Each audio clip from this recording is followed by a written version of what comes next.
Mr. Ross, thank you very much for your interest in public service and your care for Americans and their jobs. Let me first just to associate myself with what the senator from Mississippi, Senator Wicker, indicated to you and the conversation that we had in my office. I would add to his voice that an infrastructure program needs to include broadband expansion, particularly in rural and unserved areas. And so Mr. Wicker raised that topic with you. I won't spend any more time on it. I wanted to talk a bit about spectrum, wireless. First of all, Senator Udall and I have worked on legislation that was included in the Bipartisan Budget Act of 2015. It provided more funding and flexibility for federal agencies to use the Spectrum Reallocation Fund for research and development related to their spectrum activities. It was our intention that this additional funding and flexibility would result in a more efficient use of spectrum by federal users and free up more government spectrum for commercial use. OMB oversees that fund, but it does so in consultation with the National Telecommunications and Information Administration that's part of the Department of Commerce. I'd like to have you assure me that the SRF will be utilized to achieve those goals in your administration at the Department of Commerce. And as a follow-on, I would indicate to you, in following the senator from Nebraska's commentary about the use of spectrum, there's a 2011 GAO report that basically said that NTIA needed to improve its spectrum management policies to promote more efficient use of federal spectrum. And the way I read that, I think it bluntly indicated that NTIA oversees, while it oversees the spectrum, it is often pushed around by bigger federal agencies and departments, and therefore it's difficult to get those agencies and departments who have little incentive to cooperate to give up their valuable spectrum. And I would ask you what can be done at NTIA to get this to work better than it does today. Well, I don't intend to be pushed around by anyone. I like the answer. It also allows me to ask an additional question. We've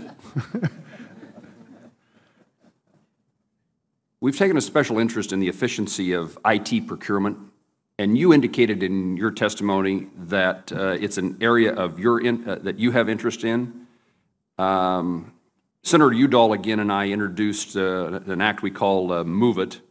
It later evolved into a legislation that is designed to better accommodate agencies who seek to update their IT systems, but they're unable to do so in their current budget framework.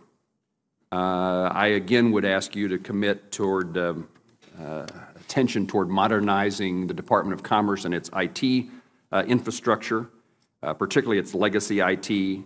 And do you believe that the federal government can better leverage commercial cloud-based solutions to save money and increase security?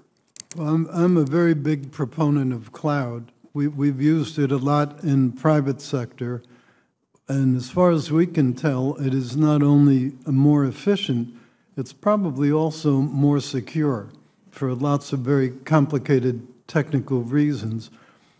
I think that it's a very important thing for government to do, and also to have systems that talk to each other. There's an awful lot of siloing, both within commerce and outside of commerce, and I think that is not a very satisfactory end result. We need to all be on similar quality and efficiency of communication. I think the tricky part of it is, where do you get the funding to make the changeover? Because there are some one-time costs to doing these.